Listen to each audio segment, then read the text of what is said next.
ഇന്നൊരു packing video ആയാലോ. ഇതൊരു മിഡി ലെങ്ത് ഡ്രസ്സാണ്. ഫ്രണ്ട് നെക്ക് വീയും ബാക്ക് ഒരു ക്ലാസിക് റൗണ്ട് നെക്കും സ്ലീവ്സ് റഫിൾഡുമായിട്ടാണ് നമ്മൾ ചെയ്തേക്കുന്നത്.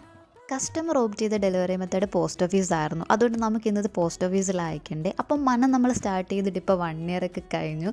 അന്ന് തൊട്ട് ഇന്ന് വരെ നമുക്ക് പല കൈൻഡ് ഓഫ് കസ്റ്റമേഴ്സുമായിട്ടാണ് ഡീൽ ചെയ്യേണ്ടി വന്നേക്കണേ. നമ്മുടെ കയ്യിൽ ഒരുപാട് റെഗുലർ കസ്റ്റമേഴ്സ് ഉണ്ട്. നമ്മുടെ അടുത്ത് നിന്ന് പ്രോഡക്റ്റ് മേടിച്ചിട്ട് അത് ഇഷ്ടപ്പെട്ടിട്ട് വീണ്ടും വീണ്ടും നമ്മുടെ അടുത്ത് തന്നെ വന്ന് പർച്ചേസ് ചെയ്യുന്നത്, നമ്മളുമായിട്ടൊരു നല്ല കമ്മ്യൂണിക്കേഷൻ മെയിൻറ്റെയിൻ ചെയ്യുന്ന ഒരുപാട് നല്ല കസ്റ്റമേഴ്സ് നമുക്കുണ്ട്.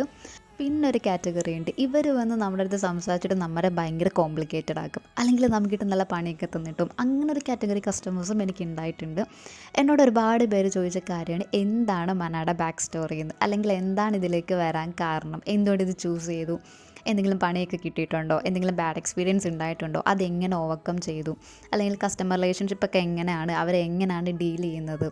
ആദ്യമൊക്കെ ഞാൻ എല്ലാവർക്കും റിപ്ലൈ എടുക്കുമായിരുന്നു. ഇപ്പോൾ എനിക്ക് വർക്ക് ഉള്ളതുകൊണ്ട് ടൈം അങ്ങനെ കിട്ടാറില്ല, അതുകൊണ്ട് ആർക്കും അങ്ങനെ റിപ്ലൈ എടുക്കാൻ പറ്റാറില്ല. അപ്പം ഞാൻ ആലോചിച്ചു ഒരു വീഡിയോ പോലെ ചെയ്താലോ എന്ന്.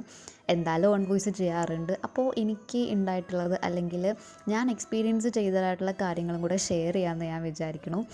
അപ്പോൾ നമ്മൾ ഇങ്ങനെ ഒരു ഓൺലൈൻ ബിസിനസ് ചെയ്യുമ്പോൾ എന്തൊക്കെ ചെയ്യാം എന്നതിനെക്കാട്ടി എന്തൊക്കെ ചെയ്യാൻ പാടില്ല എന്നെനിക്ക് മനസ്സിലായത് എൻ്റെ എക്സ്പീരിയൻസിന് തന്നെയായിരുന്നു. അപ്പോൾ വെയിലൊക്കെ കൊണ്ട് പോയതുകൊണ്ടാവാം നൈസായിട്ടൊരു ചെറിയ തലകറക്കം ഉണ്ടായിരുന്നു. അപ്പോൾ ഒരു ലൈമൊക്കെ കുടിച്ചു, പോസ്റ്റൊക്കെ ചെയ്തു, പിന്നെ തിരിച്ച് വീട്ടിലേക്ക് പോരുന്നു.